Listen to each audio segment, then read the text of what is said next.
Hi guys, Righteous Raymond here, author of Gaslit, Escaping the Narcissist Pit. You all, I'm gonna have a honest moment with you all. I'm gonna be honest with you all about something. There was a day, maybe 3 years ago, 4 years ago, and I came from work, my old job, and I pulled up into a parking lot, and like a store parking lot, and I just busted out crying. And I was being very sorry for myself. I was just crying like, oh, Lord, they hurt me, he hurt me, they hurt me, he hurt me. And I was just feeling sorry for myself. And I heard God tell me, plain as day, you thought you were gonna mock me. You thought you were going to mock me. And if you don't know what that verse is referencing, Bible verse is referencing, is Galatians chapter 6, verse 7. It says, do not be deceived. God is not mocked. For whatsoever one sows, that will he also reap. Be not deceived. God is not mocked. For different versions you read, but this verse, I like to read English Standard Version for all my verses. For whatever one sows, that will he also reap. And I'll just read verse 8. For the one who sows to his flesh, for the one who sows to his own flesh will from the flesh reap corruption. Ones who sow just like their natural, their fleshly, their carnal desires. But the one who sows to the Spirit will from the Spirit reap eternal life. So, I heard God tell me plain as day. It was no sympathy, no compassion, no patting me up, no, oh, poor baby, I'm going to get them for you. It was plain as day. You thought you were going to mock me. You thought you were going to mock me. You thought you were going to mock me. And and I just began to cry even more. I began to cry even more because I knew what he meant. What he meant was, you know better. Now, some people out here may not know who to date. Some people out here who may not be in the church, may not grow up in the church, may not have discernment, may not be prophetic. They may not know who to date. You know who you can and cannot date as a Christian. And you thought you were going to date somebody you shouldn't have dated, who you know you shouldn't have dated. And you want to cry wolf when they hurt you. And all my tears, I cried because I knew what he was talking about. And if you're a Christian watching this video, I know most people on this channel, my Ungaslighted podcast, may or may not be Christians. But I have a Christian page called Shocking Bible Study. But for those of you who are Christians who are on my channel, my page, you know that, you have a purpose. Like Jeremiah says, before you were formed, except like a pattern verse, I knew you and I ordained you. So God knows you before you come down here. Let me see if I can find this verse. I think it's Jeremiah chapter 1. Okay, this is Jeremiah chapter 1, verse 4. Starting at verse 4. Now the word of the Lord came to me, saying, before I formed you in the womb, I knew you, and before you were born, I consecrated you, and I appointed you to be a prophet. I appointed you a prophet to the nations. So what he was telling me was, Misty, that's my real name, Misty, before you came down to earth, you were conceived in 1984, you were born in 1985.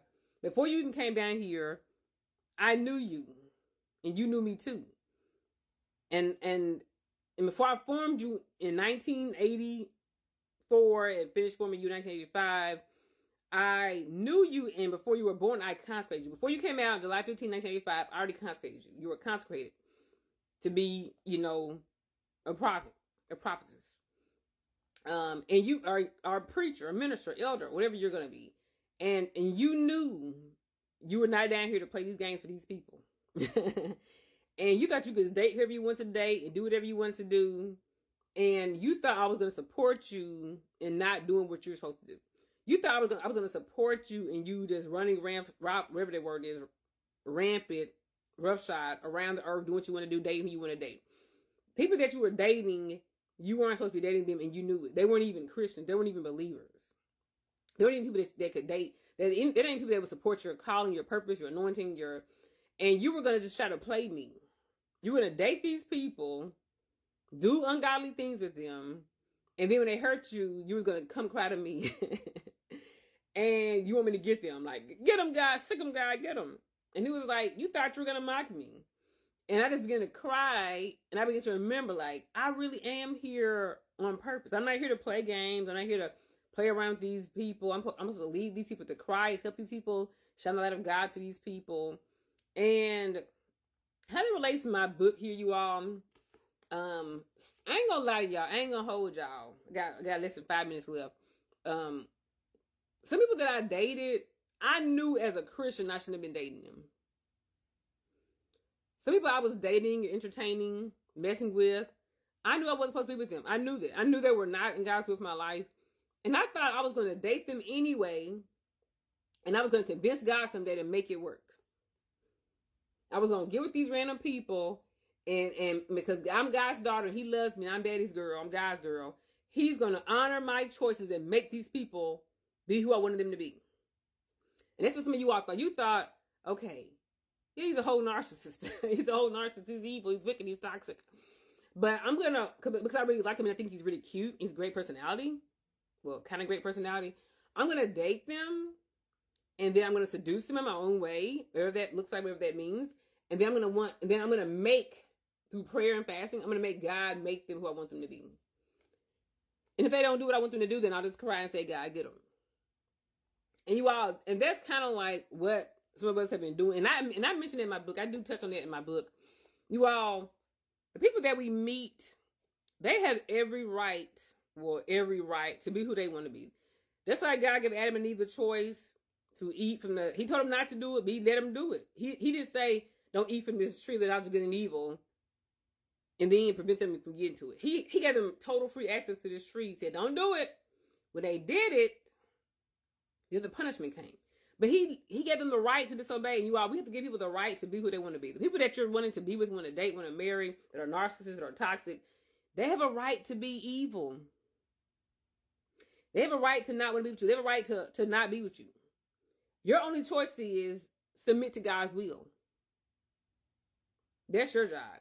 Your job is to submit to God's will. Do what God told you to do. Some of you all are meant to be single until you die. Some of you all will never be wives, husbands, or parents.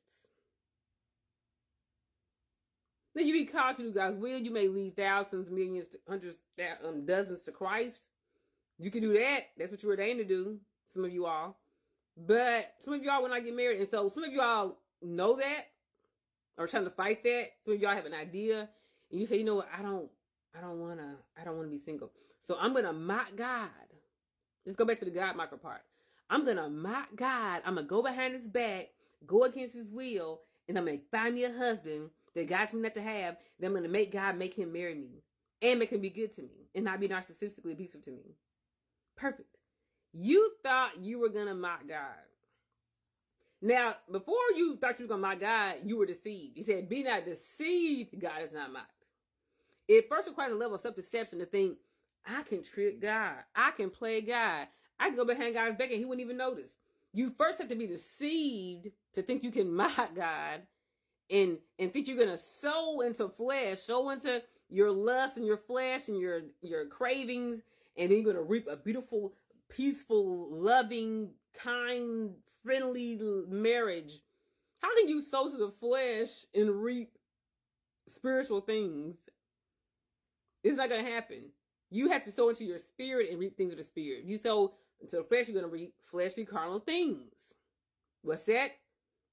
These are things you get when you do stuff you shouldn't be doing with the opposite sex. Think about it. Just think about it. Or the same sex. Think about it. So yes, you all, God's not going to join your pity party with you when you went behind his back and disrespect and disobeyed him. You knew he didn't want you to do that. You didn't even pray about it. You didn't have to pray back. You knew if you prayed about it, he would say, girl, no, you can't be with him. Girl, no. Boy, no, you can't be with her. You know she ain't right for you. Because so you ignored God. You didn't pray. Got with the person broke your heart, and you cry with you cry victim. You're a God mocker. You're a God mocker. God will never surrender to your will. He'll let you do what you want to do. He'll never think your will is a better will than his will. Thank you all for watching. Please buy my book on Amazon or my website, www.righteouswomen.com. Thanks for watching. Please share and subscribe to my channel. Bye.